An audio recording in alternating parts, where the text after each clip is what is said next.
Good morning, guys. Good morning. Hope you're having a great day.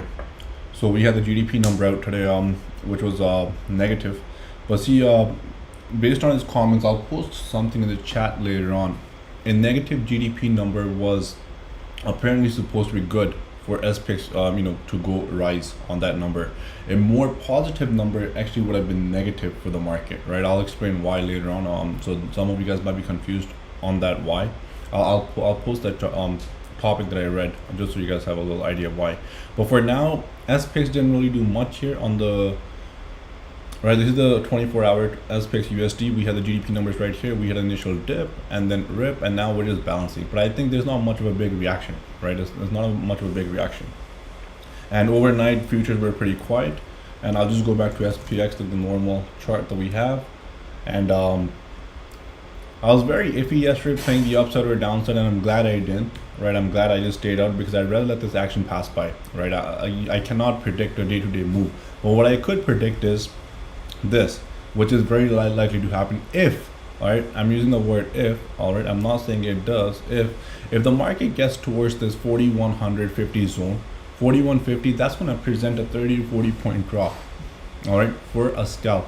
Right, and if I can get some confirmation scalps on 20 to 30 points on SPX by waiting at strong resistance and support points, that's the type of the market that I want to play right now. For me to jump in between right here on my instinct that this is going to happen, blah blah, I don't know how well that will work. All right, so me, I'm just gonna wait. If the market wants higher here, I'm not gonna buy calls here, hell no, because this could be a perfect short setup. And I'm not gonna buy puts here either, because hell no, the market is strong, it can rip. So my bias is both ways. So I just want to neutralize myself there, stay out and let this action pass away. Does it want to go up or down? All right, whichever way it goes, I'll adjust my positioning accordingly. So if I get this 4150 plus or 4100 on SPX, I will look for some short setups. I think we do come and visit 4000. All right, I don't think we have a straight V recovery. I think we will have some red candles in between. And if it goes down now, if it does go down, if we lose this 4000 was resistance, it comes down, it builds a setup and I see it, then I'll play further down. It's simple. Right, but for now, for short term into the next month, at least until here 31st of August, this line right here, they're gonna try holding this market at least until Labor Day. I would say September 5th. All right, and then in September, October is when we actually get the real move, what exactly happens in the markets. Okay, now July, August is a little bit slow, but let's see in August which way the market goes, and I'm just gonna respect the price action and go from there. And now, based on our let's just look at some other charts that are reflected. Right, US 10-year rate, they're kind of breaking down. They are at resistance, support, a very support at 270. All right, if they end up reversing from here and we hold and we go up, ever since the rates have, so here's how I would relate it to the market. Rates have been coming down while the market has been holding up. So if the rates reverse, that potentially could be a little negative for the market. That's factor number one. All right, they don't have to work out that way. Rates can go up, market can go up, rates can come down, market can go down. But for now, the relation that I see just short term.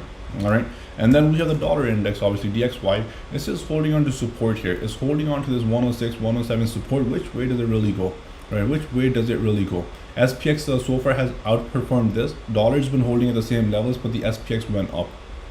Okay, but if the dollar goes higher, that obviously will affect the SPX lower. If the dollar goes down, then SPX will get some more pump towards the upside from the dollar. All right, we all know why, because weaker dollar is good for the US stocks when it comes to revenue and stuff. Stronger dollar, it's not. All right, and then we have a Euro USD, which they're just trying to hold on to. All right, if this break, that means there are issues on that side, that this will be weak for the market if it breaks one. All right, this will be a major headline across the world, and then just read up on these things, how they might make a difference to the market.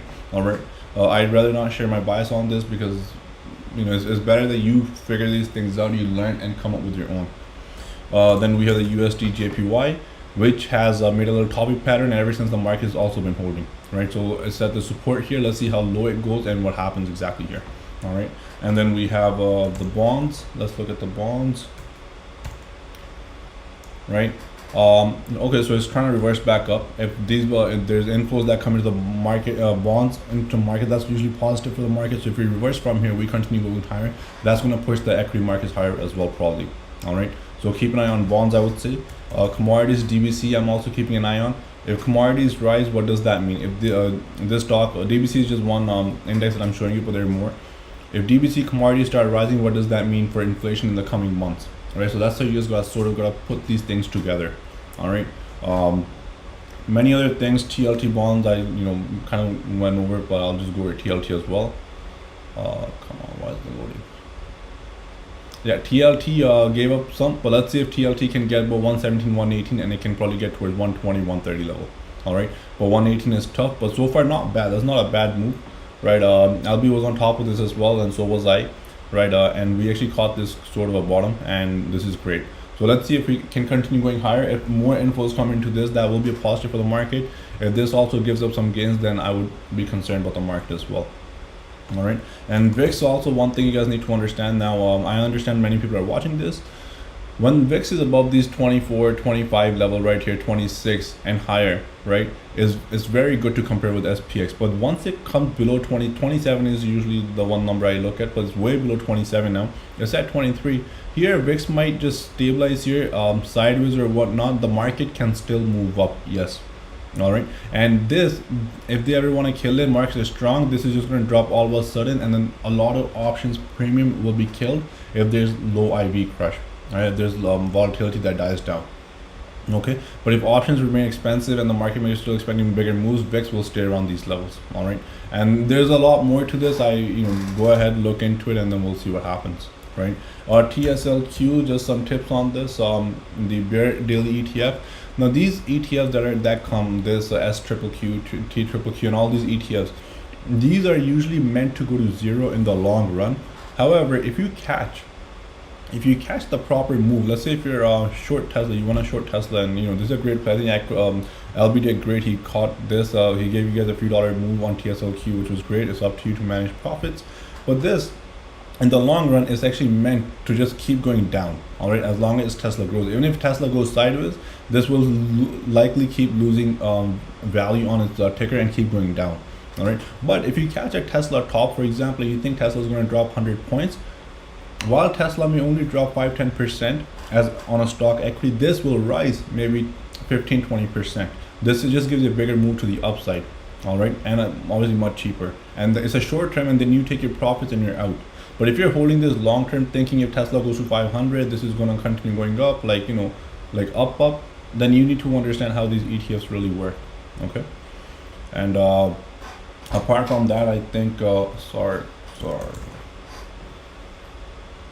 Okay, so this right here, what's LB saying? What about this LB?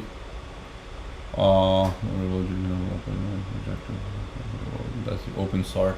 So I got SARC right here, but this is just right here, 53-50 zone. I mean, only above 57, 56, and this is short innovation ETF. I see. Interesting chart. I'll look more into this. I know I see this a lot on Twitter and stuff, but I'll look more into this. Okay, that's the opposite of ARC. I see what he means. Well, I mean, if this is the opposite of ARC, okay, now I see what he's talking about. Then okay, then maybe we can reverse from here, which you know what it means for ARC, right? And but yeah, LB, that's what I mean. I mean, if you get the good move, if you catch the top on Tesla, TSLQ will rip just like this. It gives you a bigger percentage gain, basically. All right, instead of shorting Tesla alone, you buy the equity on TSLQ. Okay, and so yeah, and guys, just stay open-minded. SPX above 4,000, don't try to short it. Above 4K, there is absolutely, personally, there's zero reason for me to short. I would rather wait. And wait for my setup. Like, I missed this rally from here, right? I'm not gonna chase it here either. I'd rather let this just run without me. That's fine. I'm not in a rush. All right, then I'll just short at a very strong resistance, right? In the coming months,